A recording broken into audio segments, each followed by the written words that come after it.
Having said that, we're going to hand over to Stefan. How have you been? And I didn't even mention this to you off air because we were just talking about all the news that we're just being bombarded with. But have you been catching wind of Donald Trump, who is Jewish, by the way, and his talk of incorporating Canada into the United States as the 51st state? So what do you make of that, Stefan? As if it wasn't bizarre enough. I mean, well, listen, we know that they want this whole North America Union thing, like this sort of conglomeration of Canada, Mexico, and United States lumped up all into one. So I don't know. Maybe over the next 4 years we get that, but I don't know. More crazy talk from Trump. What's happening on your end? Well, I welcome to become part of America. Send me my U.S. passport quickly, please. We already are the 51st state of the United States. And the irony is that of all the 51 states, including Canada, Canada is actually the poorest state of them all. We're poorer than Louisiana or Missouri, traditionally the poorest states in America. Capital GDP and income and all that, every measurement of wealth, Canada is poorer than the poorest state in the United States. So, yeah, come and take it. We're done here anyways. We've had the son of Fidel Castro in charge for almost 10 years. 10 years, Eric. Now, is his reign about to end? I keep seeing stuff online that he's trying to get kicked out or something. What's happening with that? He's never going to leave voluntarily. All right, well there you go. You're going to need a crowbar to pry that little prick out of the office there. He's a megalomaniac, malignant, narcissist, psychopath. They don't go easy. They just they got to have the power. He's the one that was praising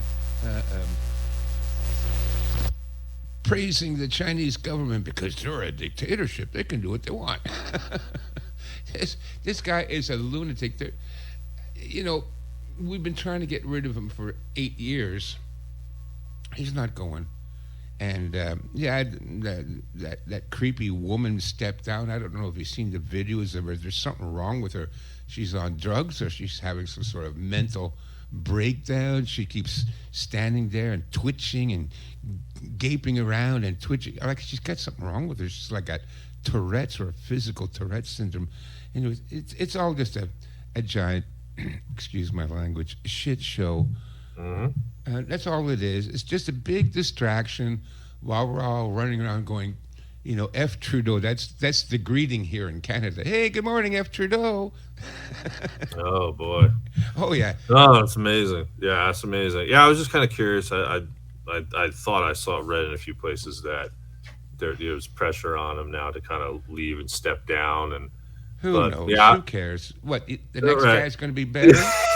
Yeah, right. You'll get your version of Trump. That's right. And the same thing there in the United States. Everybody that thinks that Trump's going to save you, me and Eric are on the same opinion on this, and that is he's not going to make anything better.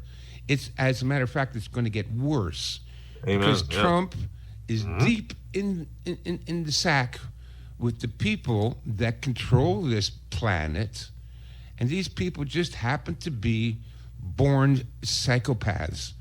So he's on the side of the parasites. So what? He's going to make something better?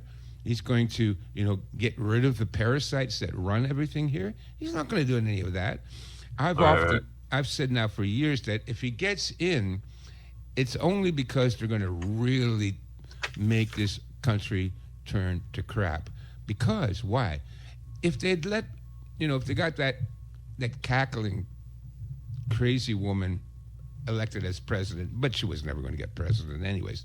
This was all worked out years ago. Why do you think they put her up against Trump, for crying out loud? Who would vote for that lunatic? But let's say in a hypothetical world where elections and all that make sense. It doesn't. It never will. It never did. But let's say that it did make sense. So they put her in charge now. And now she's going to crash the economy and close the banks and institute martial law. Now, who's the people that are going to resist that? Well, average, can you say that anymore?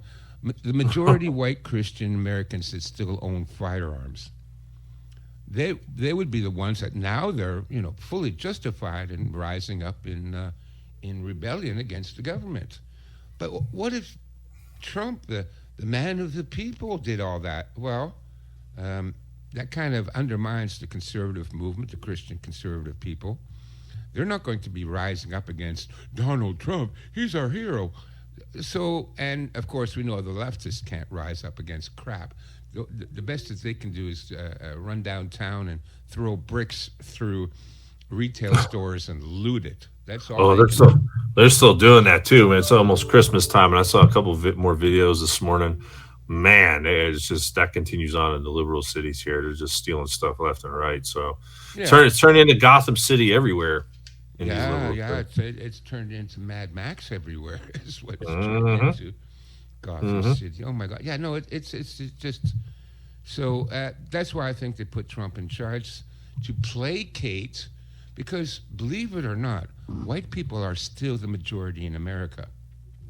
Hard to believe when you go out and all you see is third world refugees, but we are still the dominant race in America and in Canada, and they're doing everything they can to kill us off as quickly as possible.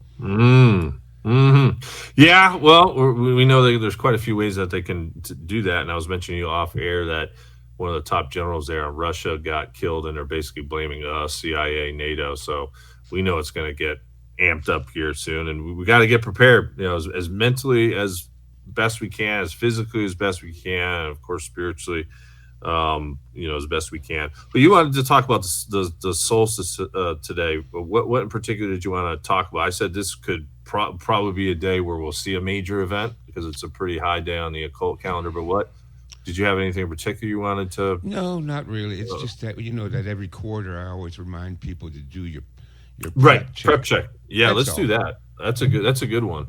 Yeah. What so when you do yours, how do you like break it down? Do you kind of start breaking down the categories, like like food, water, medical supply? Like how do you actually break down your well, as you know, with my consultations and with most of my videos and with my writings, what I've tried to do is I always try to make things organized. I've got this idea that things should be, follow a logical pattern and be organized.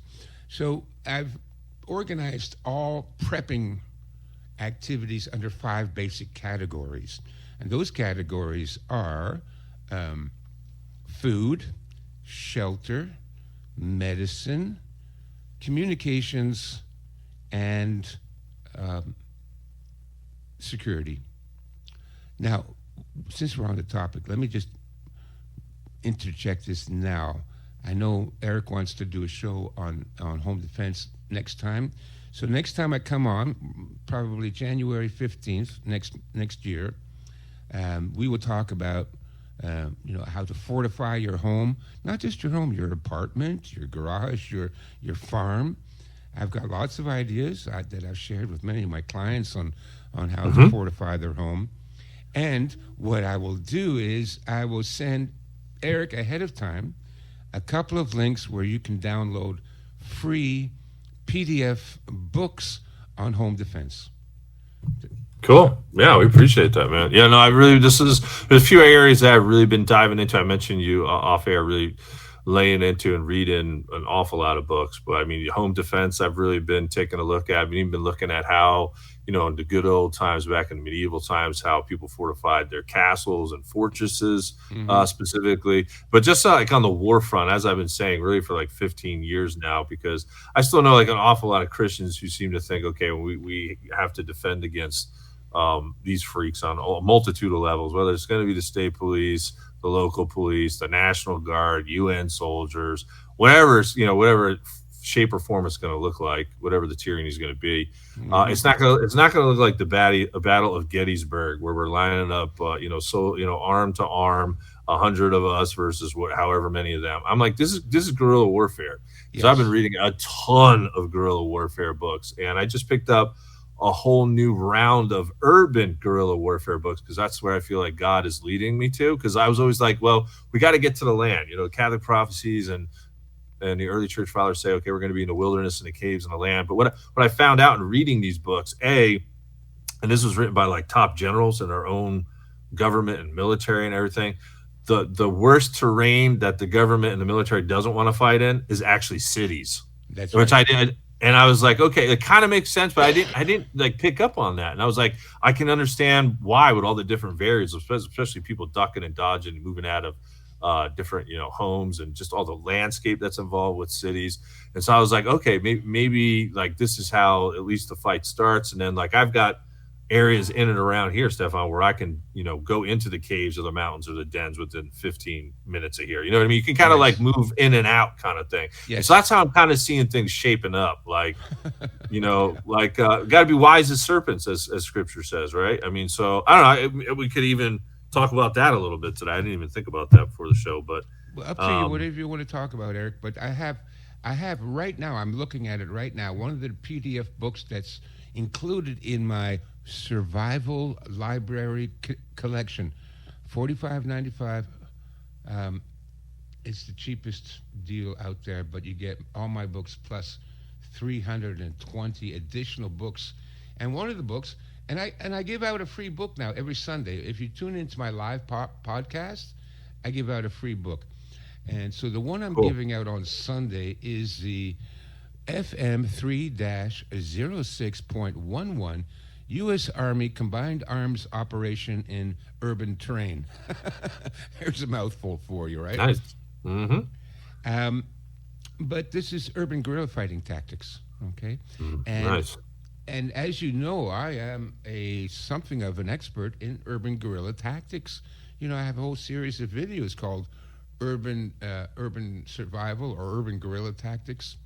I was a contributing author to two books written by Marine Colonel H.J. Poole, who wrote numerous books on urban survival tactics, and he quotes me extensively in his books. I got credit on one of them, as a co-author. Nice. So, yeah, nice guy. And no nonsense. Marine Colonel. Okay, so that's it. Retired. Retired Marine Colonel, and now he writes books about small unit tactics in an urban environment and anti-guerrilla techniques and things like that. So we can talk about that next week, and everybody will get this copy of the Combined Arms Operations in Urban Terrain, published by the Department of the Army. There you go. Nice. No, Nice. that's good. So everybody, tune in next month. Stay in contact with Eric. Find out when the show is coming on, and you will get a free book. I'm going to send Eric the link, and he can post it wherever he wants. And then anybody that comes to Eric's site, listen, I'm going to throw in 3 different books, okay? I'm going to find the best books on combat and urban guerrilla tactics, and they're PDF, so you just download them. And but listen, this is your homework material. And then listen to the show, and Eric and I will go through all the all the different tactics to secure your home. Yeah, we'll do that next month. We'll dive into urban guerrilla warfare and home defense. We'll extend maybe that show, and we'll spend ample time in both of those areas. But I didn't mean to cut you off with the quarterly prep check. We both got a little giddy there. We can maybe circle back to that in terms of how you. Yes, so let's circle back to that. So also, I want to announce something else. I'm just shamelessly self-promoting here, Eric. I've re-uploaded my survival calendar for 2025. I didn't publish it last year. I didn't think we'd have a year. But here we are.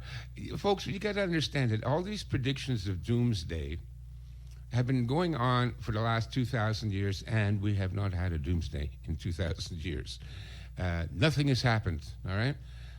We had World War I, World War II. Most people survived it. I mean, those were horrible times, but your parents survived it. That's why we're all here. So I don't want to get all, depressed about all these doomsday predictions. We're going to get through this, folks, but you do have to be prepared. That's the key here. So my survival calendar, it's what I've done is I've laid out what you would need to do, like slowly, stage by stage, step by step, what it would take to go from zero, no preparations, no equipment, no nothing, to within a year being entirely self-sufficient, where you can live without government or without the banks or without any outside help. You've got it all covered. And so the 5 areas that you need to check is, again, food, shelter, medicine, communications, and security. So food, first of all, go through your food preps. Make sure you've got enough, at least 3 months. You know, we got to live through January, February, March. April, well, you're not going to be able to grow much in April, or it's not going to be too much wild edibles in April, but you need at least 3 months of food. So make sure you got enough food. 3 months. Check your preps. Make sure the mice didn't get into it. And with the canned foods, if they're expired 2 years, 3 years, don't worry about it. Canned foods are good for 10 years or longer. Now, oh, well, should I take the risk? It's past the expiration date. Well, really simple. Open up the can and smell it. If it smells bad, throw it away. Right. That's Exactly. You know, so is it still good? I don't know. Let me smell it. Yeah, it's good. Right. I guess it depends on what you're smelling too. I don't know. Some of these foods already smell pretty bad. So, Yeah, some of it already smells bad. I know. but no, I'm right there with you. I mean, I got some of my cans. I got a decent amount of cans actually that are going to expire in 2025. But like you, I'm like, I know that they're going to be good for 5+ years, and I've been holding the temperature pretty good on them year round. So, yeah, no, I mean, that's how I'm playing the game. And then on the food side too, I'm a big proponent in not only getting seeds but trying to get some kind of hydroponic system to grow inside, because I mean, I just don't think it's going to be safe growing stuff outside in most cases. As long, like, if you've got like a small militia or something that can kind of guard it 24/7, that's something different, but most people aren't going to have that. But you know, if you're growing something outside and you know, people just come and take it. Yep. And they're also saying the soil, like I've had people who do this on a regular basis, and they're saying already for this past year they've gotten like a third less than what they normally would get. So the soil's kind of getting bad. So I'm a big proponent of just doing everything indoors, like and like within your home. I've argued 2 things, like try to make your home or whatever it is, your apartment, if it's a bigger apartment or whatnot, make it into a mini Walmart. Like have, Yes. you know, if you've got like 3 or 4 rooms, like why do you have furniture in there at this point? Like start putting food into one room. Like I'm being serious. Put water in one room and turn it into a military barracks too as well. That's like that's my next stage. Is I've really been getting ready on that home defense kind of side of things. But where was I go? I don't have furniture in my living room. The floor is covered with cans of food and rice and all that. I don't have, you know, a coffee table or a TV or a couch or anything. I don't have any of that stuff. My living room is completely barren. I live in my bedroom, which is set up to be an office. So I got a cot and a desk. Nice. I've already been living like in an army barrack for the last 3 years. It's not hard. I'm not, you know, I'm not deprived in any way. Right. But Yeah. it makes me tougher because, you know, I don't need a lot of stuff. I'm what I call old school, which means we get by with the minimum amount. So, yes. So that's your food prep. Check your foods. It's the solstice coming up in 3 days, and it's just a friendly reminder to make sure you're ready. Every 3 months, just take a quick look. What do you need? All right, shelter. Go through your shelter materials, which is, do you have enough tarps? Do you have enough blankets? Do you have enough sleeping bags? Do you have enough extra winter clothes? We had our Christmas dinner a couple of weeks ago with our community, and we had what we did is we gave away our Christmas presents. Everybody brought something, right?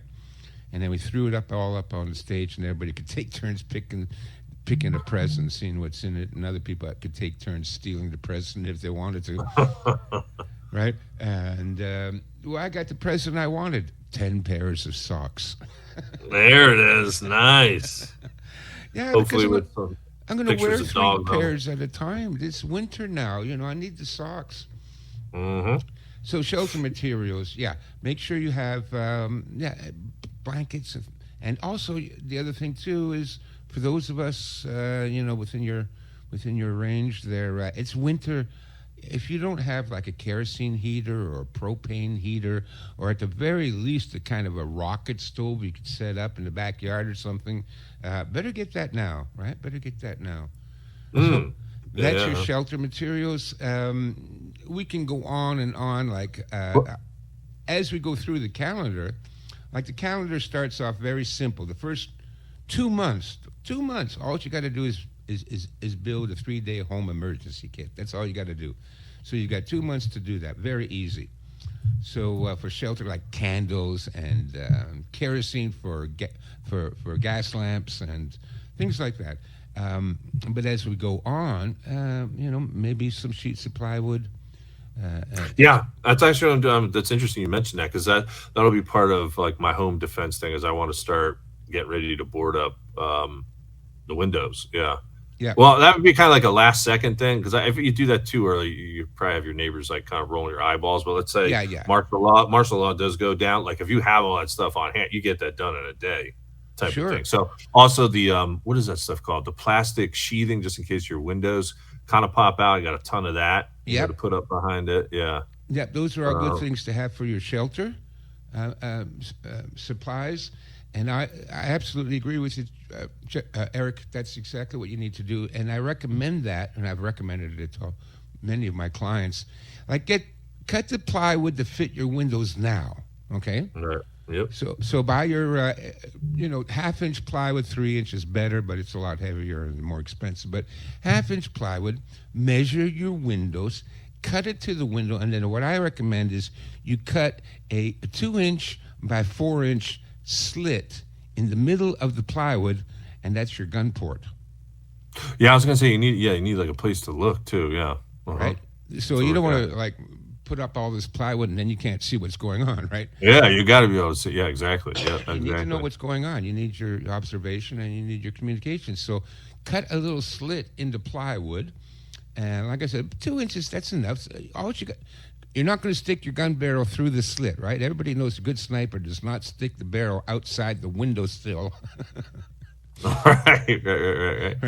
Yeah, I also saw online that now we're talking home defense. Again, we'll get into this more detail next month, but they actually even have some shields, and there's different ratings on the plates that you can buy, and it's like a little pretty decent shield. It scored very high. It was only like $100, but you could obviously kind of like set it up to where you can like have your gun just obviously behind the window or wherever you're shooting from, but you'll be able to kind of put it above this shield, and it's hard for me to describe what it looks like, because it's not like your typical.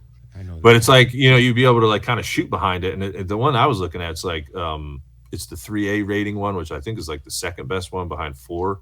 I think 4 is the highest, so you correct me if I'm wrong, but you'll be able to stop most rounds. So I was like, oh, that's pretty decent for only $100.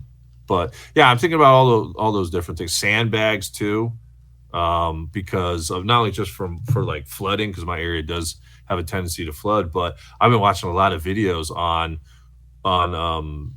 people who are certainly proficient in this area with shooting 50 caliber rounds being stopped by like two sandbags back to back. Yeah. And I'm like, you put that stuff up, in and around your house. You know what I mean? Like, people think I'm crazy when I say this. I remember mentioning this to a few people in and around me. I'm like, dude, I'm getting ready for Vietnam. You know what I mean? I think that's how bad it's going to be. I think they want chaos everywhere. But just all these different, tips and tricks that I've been picking up that I'm sure you've been talking about for decades. I got a lot of stuff for it. Next month, folks, tune in to Tricat Night, and we're going to go hardcore. What about on the power side too? I mean, now that you mentioned the communications thing and it kind of ties in with power, I've actually got to do my checks on my EcoFlows I have. It's actually in 3 weeks. I have to do that every 3 months, otherwise the battery dies on the EcoFlow. So that's important. And generator checks too. Yeah, start up the generator. You'd be surprised. 3 months of it sitting there not doing anything, and then try and get it started. It's all clogged up, and the fuel line is clogged, and the spark plug is corroded.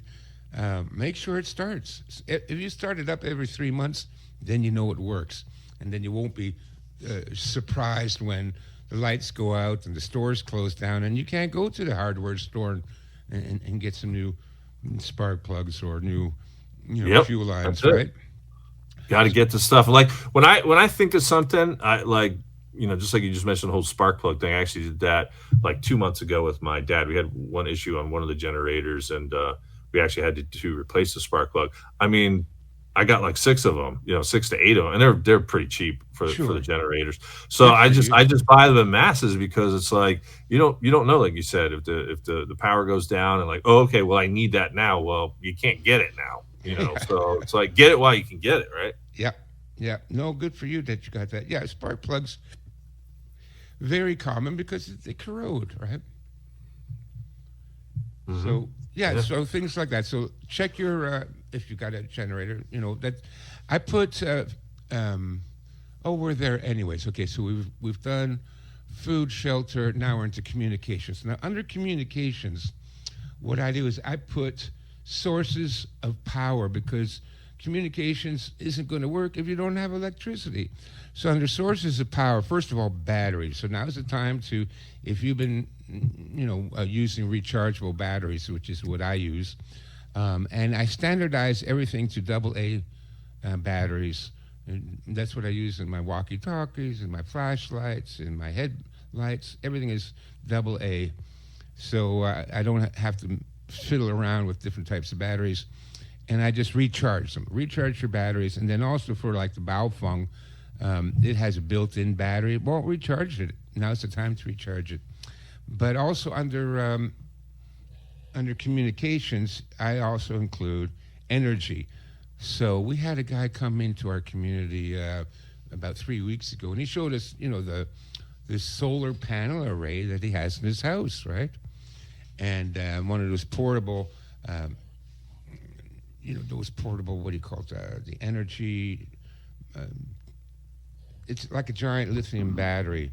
Yeah, So like the EcoFlow, like a Jackery or yeah, yeah, something. yes, of course. Hmm. And so he brought that in and showed us how to use it and the solar. Now, between me and you, green energy is a scam. Okay, it's bullshit. So, but it can come in handy once in a while. I haven't seen the sun now in weeks, so if I had solar panels, Right.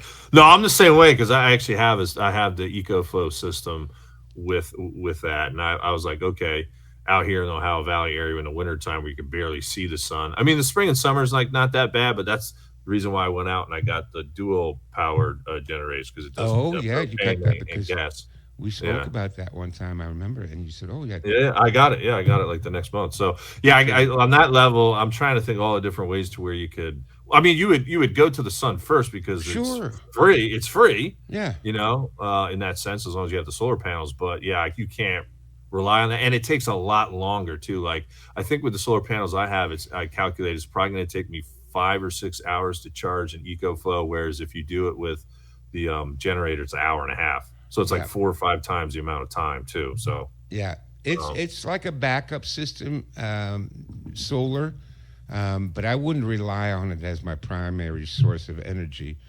But listen, yeah, it's free either after you pay for all the EcoFlow and the solar panels. mhm. Listen, I have a couple of solar panel things myself. I've got my cigarette case portable solar panel that I made myself.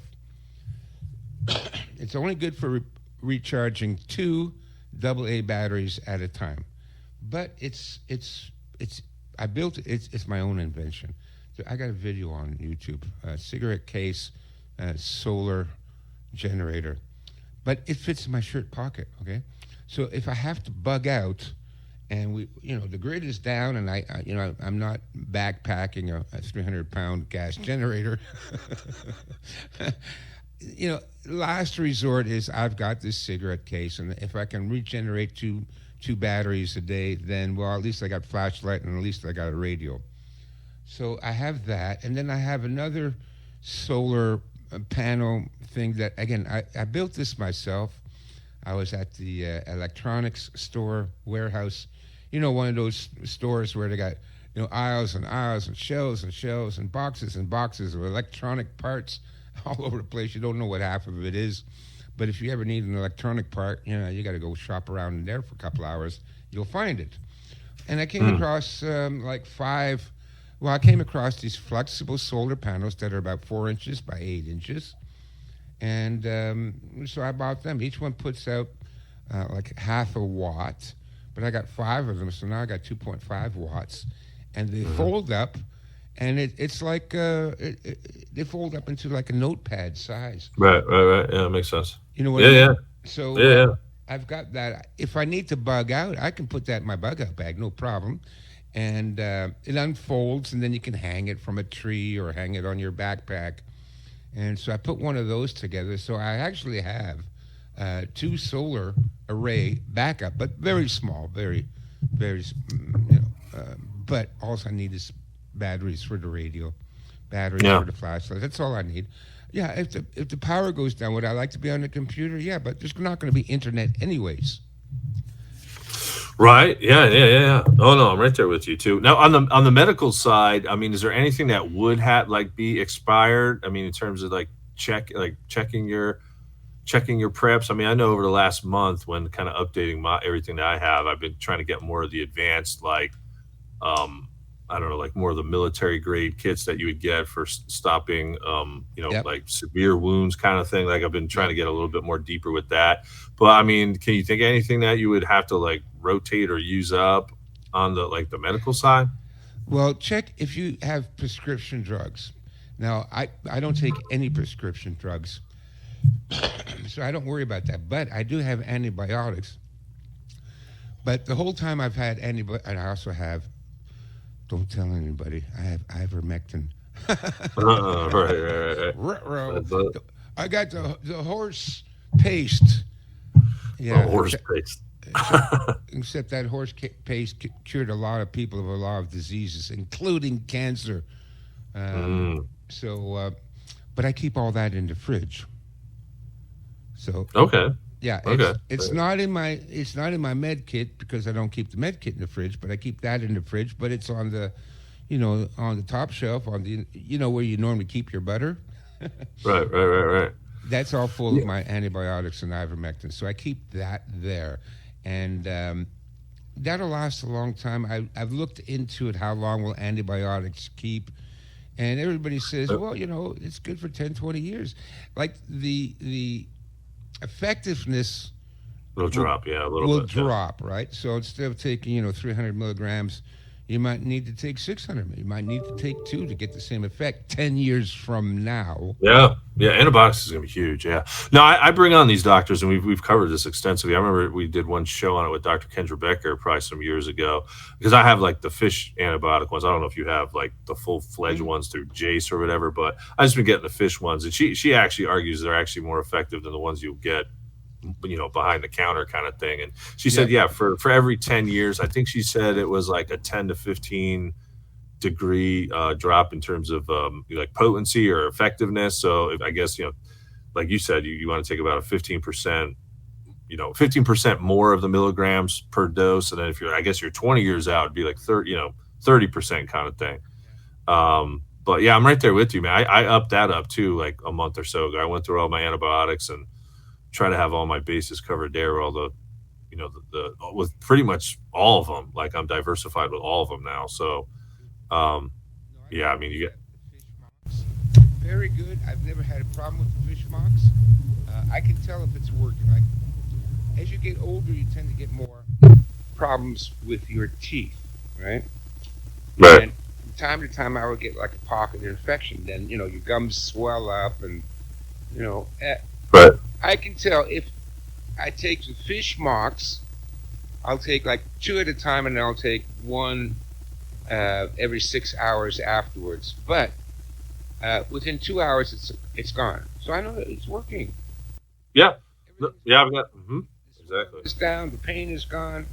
I first learned about this back in California 20 years ago. I woke up in the middle of the night. I don't know what the hell it was. It was a tooth infection. I was in screaming pain. Oh my God, you can't sleep, you can't do anything. It's like, I don't know what it is. We tried everything, garlic and oil of clove and all the natural ingredients. Nothing helped. Not Tylenol, not aspirin, not ibuprofen. Nothing helped the pain. And my wife said, "Well, let me go next door to my friend. She's probably got some antibiotics." So she went over there, came back with 6 antibiotics. I took two, and within 2 hours, I was perfectly fine. Nice. I know a lot of people don't like antibiotics and does bad It's a things. last resort. It's a last resort. Yeah. Yeah, but after like in screaming pain, I mean, I'm in a fetal position, holding my Yeah. kid. Yeah. Yeah. You got it. That was pain Absolutely. I hadn't felt ever before in my life, and I've had root canals, and I didn't have pain like that. But two antibiotics cured it in like 2 hours. Yeah. Yeah, no, I'm right there with you. Antibiotics, got to have that on the list too here. Unfortunately, I'm taking a look at the time. I got to get moving on to the next show here in a minute, but let's No, kind no, of wrap it up. And again, folks, next month, come back. We're going to do probably half the show home defense, and then half the show we'll talk a little urban guerrilla warfare, guerrilla survival. But go ahead, Stefan. We got to do okay, shameless self promotion time here. But final thoughts. sure. So self promotion. So I've just come out with my 2025 urban survival calendar. It's a really helpful tool to get prepped because you start from zero, and every month it's divided into two sections: skills and training. These are the things you should know. You get a basic first aid course, learn how to build a fire, put together a first aid kit, knowledge of the local area and possible evacuation routes. Okay, so that's on one side, and then underneath that is equipment and supplies. These are the things you should be buying. Work gloves, safety helmet, sleeping bags, bolt cutters, extra formula if you have children, right? And I've got pictures of all the kind of equipment. So it takes you step by step, stage by stage through all 5 areas of preparedness. In month 6, I recommend you start to buy rifles. you know, Okay. Mm-hmm. and so it's a handy way to remind you to get ready. It's a functional calendar, but at the top of the calendar you see what should I learn this month? Well, let's learn how to know how to bring foods that will keep that aren't refrigerated. Okay, well that's one thing. And then the equipment that you need to buy, flashlights, candles, so on. And the goal is that at the end of one year, you can survive on your own. And what I also recommend in here, what we talked about a little bit earlier, I think offline, was aquaponics. Yeah. You know, so I even show you that there's even a picture of a small aquaponics setup where there's a fish tank below where you're growing tilapia, and above that is a garden. So the water from the fish pond feeds the garden, and the waste material from the garden feeds the fish pond, and it's like an enclosed system, vegetables and fish. Wow, and it's the size of like an old-fashioned 1960s TV, right? Uh, Mm-hmm. just roll it into your house and grow your own, raise your own fish and grow your own food year round. Don't forget sprouts too. You can grow them year round. You don't need sunlight for sprouts. So yeah, we've got all that on the calendar. Now, as you may or may not know, my old website has been attacked. It's been taken down. I'm working on bringing it back. It's sort of back, but it like all the formatting is gone and all that. You can still go and see it, but it's not an easy experience to get through the old website. So I moved a lot of the stuff to my other website, formingcommunities.com. Formingcommunities, one word, .com. And there you can find my survival calendar and my survival library. You can book consultations with me, so it's all on there. All right, buddy. Yeah, well, we appreciate you stopping by, and yeah, looking forward to that next show. I think certainly we're going to be into some dealing with some interesting headlines. I think over the next month, but we'll see how it all plays out. Listen, we got one more show to do here with Paul Begley in just a moment. Until next time, my good friends, stay safe and God bless.